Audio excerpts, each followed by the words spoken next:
But a warm welcome to the show to the excellent Kim Bailey. Welcome, Kim. Hi, thanks, Kevin. Now, bear with me, Kim, because I don't know if you saw it. Our Samara Gill was down in your town earlier, so we played this earlier. It just goes on for about a minute. It's Samara setting the scene of what's been going on in your town. So you can watch this as well, and we'll talk after this. Take it away, Samara. I've been speaking with people who are absolutely enraged.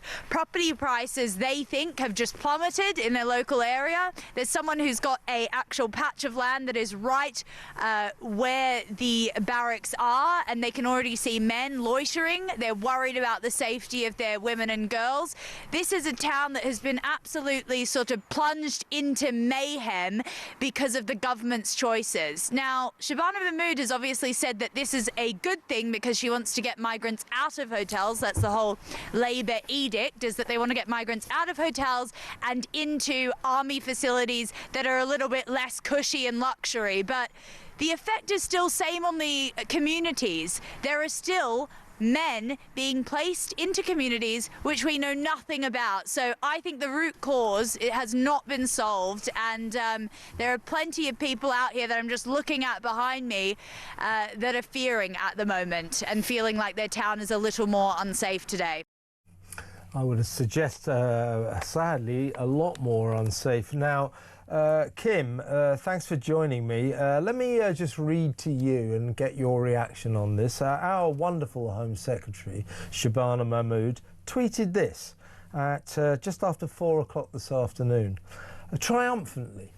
The opening of the Crowborough military barracks to house more than 500 asylum seekers is just the start. I will bring forward site after site until every asylum hotel is closed and returned to local communities. We are removing the incentives that draw illegal migrants to Britain. Well, she isn't, of course, but the joyful, triumphant tone. This is just the start. How are you feeling after the first 27 of more than 540 young men, foreign undocumented men, were bussed into Crowborough Army Training Centre under the cover of night into your town, with more than 500 more still to come? How are you feeling? I don't think there's any words that can describe what I'm feeling, actually, Kevin. But first of all, this just goes to show how much she actually knows. Crowborough isn't an army barracks. It's a cadet training centre. And she should hang her head in shame. It's absolutely disgusting. That tweet is literally a threat to the rest of this country. To say that Crowborough is just the first is not something to be proud of or brag about. This is a threat. She's disrupting communities, and I think it's absolutely disgusting. And I agree with what the rest of the media and the country is saying, that she should hang her head in shame. It's an absolute disgrace. And you've been fighting this passionately for many months. The marches that you've been staging are really impressive. Thousands and thousands of people. Bearing in mind, I think it's a town of only 22,000 residents, which is half the problem.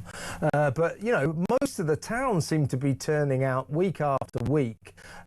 You've no doubt been, you know, doing your level best to get your message across to the Home Office, to the government.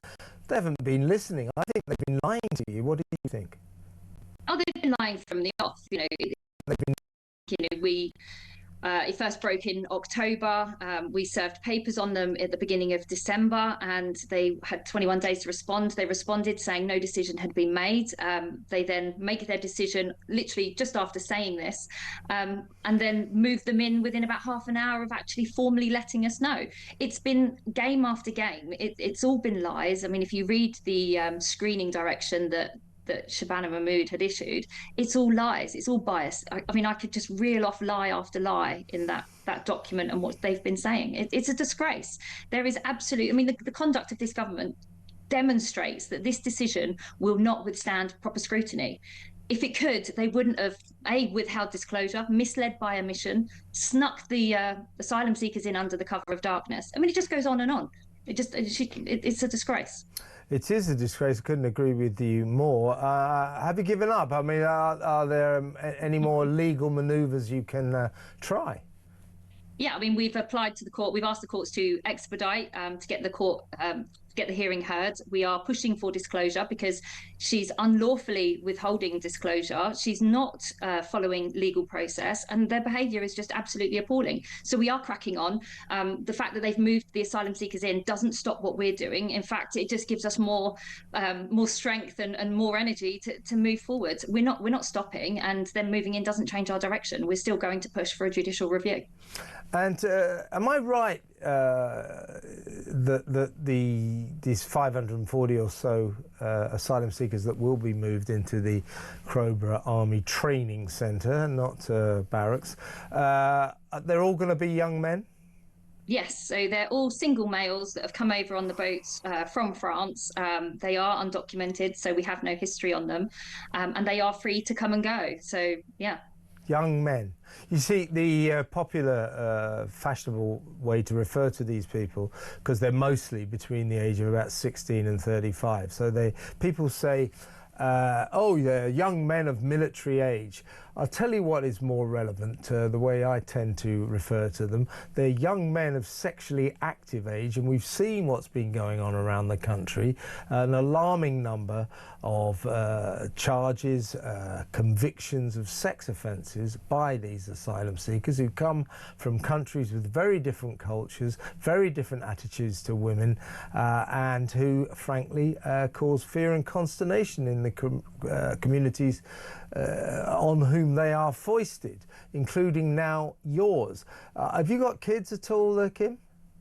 Yeah, I have. I've got 4 children. They're all grown up now. But, you know, what you're seeing in the media is causing fear. And that fear is real. And that is a key thing that has been overlooked and ignored by the government. You know, there are no impact assessments. There's no risk assessments. There has been no engagement to alleviate or mitigate against any of those fears, whether real or perceived. It doesn't matter. The fears are real. And it's an information vacuum. We've got a Wealdon District Council that the leadership team we haven't seen them at all over this. We've had some of our fantastic councillors that have been out protesting with us every week, but the 2 leaderships, Rachel Millward and James Partridge, they're not engaging. They haven't engaged with us at all. Their legal team are engaging with our legal team, but actually on the floor engaging with the residents, with this community, there's been nothing. It's just absolute silence. And as I say, you know, I don't want to be sound like a harbinger of doom, but you know, these asylum seekers, these young men, you know, who arrive in towns, arrive in communities, they've got nothing to do all day. As you say, they're not locked up, they can do what they like, they can move around the town. I mean, that must be a pretty terrifying prospect for parents, well, in fact, for women, for children, for parents. Yeah, I mean, it's a fear for anyone, whether, you know, 500 to 600 men with nothing to do, irrespective of where they come from, with absolutely nothing to do in a town where there's nothing to do, is terrifying, because what are they actually going to do? They're going to make their own entertainment. They're going to hang around in the towns. We know from Wethersfield, Braintree, Colchester, and all of the other towns that is what they do. They hang around in towns because there is nothing else for them to do. And that is frightening, because in Crowborough, there is nothing. There are schools, there are churches, there are a few shops. There's no leisure activities whatsoever here in Crowborough. The only leisure activity was for the young people, and that was the cadets, and that's been taken away. And they're still homeless. They still haven't found anywhere for our air cadets to actually parade. So they have been stood down since the beginning of December, and their equipment, which is worth millions. You've got a simulator, which is a Boeing 737, which has just been abandoned and left behind. Millions of pounds worth of equipment. So the whole thing is, like I say, it's just a disaster. It's reckless. And Shabana Mahmood should hang her head in shame for what she's done, rather than boasting and bragging about it. Yeah, she seems to think this is a triumph. I mean, personally, I don't know what you think, you know, just generally, Kim.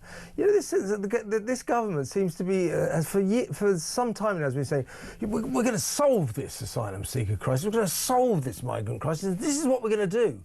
We're going to move them out of hotels, and we're going to put them into military bases and barracks and things like that. Well, you know, that's like moving deck chairs around the deck of the Titanic, isn't it? It doesn't make any difference, does it? It absolutely, you're spot on. That's absolutely the case. But they kind of tried to sell it with some rhetoric that they had these two objectives that putting asylum seekers into army barracks would achieve, and that was to reduce impacts on communities and to reduce the cost. Now, we know that the cost is astronomical. They're spending millions of taxpayers' money by getting the sites ready, because of the amount of work that has to be done to get those sites habitable is far more overall than what it is to keep them in hotels. Now, the other objective is to reduce impact on communities. Well, if you've got hotels in larger towns and cities, they can absorb 100 or 150 men. They have the infrastructure to do that. But when you're putting 500 to 600 men in a town that doesn't have the infrastructure, doesn't have any sort of recreational activities, this is a huge impact. It's going to be a much bigger impact on communities compared to what it does in cities and towns. It just does not make sense. It just seems to me that it's a rhetoric that says, look, we are doing something, but what they're not doing is addressing the root cause, which is what needs to happen to be able to solve any of these issues. And you mentioned infrastructure there. I remember the Bibby Stockholm, remember the barge down in Portland. I remember talking to local residents there, and they said, the government said, oh, it's fine, they're going to be on this boat, and they said, the locals were saying, well, look, we just don't have the infrastructure for that. They said, we've got one copper and one GP. One doctor, one copper. What are we going to do with 500 new young men milling around? So that must be a similar problem for you. 22,000, small little town in East Sussex, 540 foreign men. Many of them won't be able to speak a word of English, but they need infrastructure. They need medical services. They need dentists. They need, you need law enforcement. Presumably, Crowborough just hasn't got the capacity to handle all of that. So before all of this, if you saw a police officer around Crowborough, you'd wonder what had happened. We rarely saw the police. It's a part-time police station here. So, now you drive 1 mile, if you don't see a police car, then it's abnormal at the moment. Doctor's surgery. We all know what it's like to try and get an appointment at 8 o'clock on the phone. You're number 27 in the queue. And we know that the asylum seekers are going to be registered with GP practices.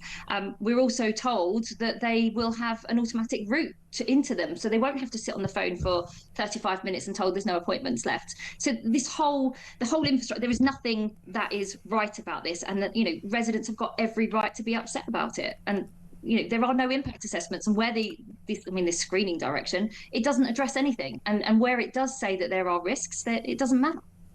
And are there schools in Crowborough or anything like that, or do the kids have to go elsewhere to go to school? Yeah, there's several schools around in Crowborough, from secondary schools down to nursery schools. And there is actually a bus stop right outside the camp, which is another reason that residents are fearful, is because the cadets have been stood down because they've been told it's unsafe for them to be able to be around the asylum seekers on the camp. And that's under the guard of, ex-military personnel. But those same children are perfectly safe to stand at the bus stop 10 metres from the entrance of that camp. So, of course, there's confusion and worry. How is it safe outside of the camp with no guard, but it's not safe just inside the camp with guards? There's just no information and no mitigation, no impact assessments and no engagement with this community to be able to alleviate any of these fears, whether real or perceived. We talked about Shabana Mahmood, the Home Secretary, who is, in terms of reading the room, is epically out of touch. This is brilliant. This is brilliant, isn't it? Just the first of many. Oh yeah, well done, Shabana. What are your feelings about her sidekick, her deputy dog, the Home Office Minister, Alex Norris? Well, I met Alex Norris at Parliament with our MP, and he actually said that he would give Wealdon District Council 48 hours notice, and I think they actually got about 7 hours notice, which, I think we got half an hour.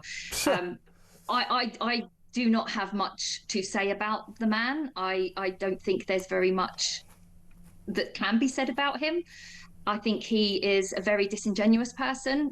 The things that he said at Parliament, one of the things I questioned him on was, well, what happens to the asylum seekers that just disappear? Because we know that some of them do. At the time, we didn't have any figures. And I said to him, I'm sure it's around 10% that disappear. And these are the ones that surely we need to be concerned about, because these are the ones that are likely to be deported and therefore pose a risk.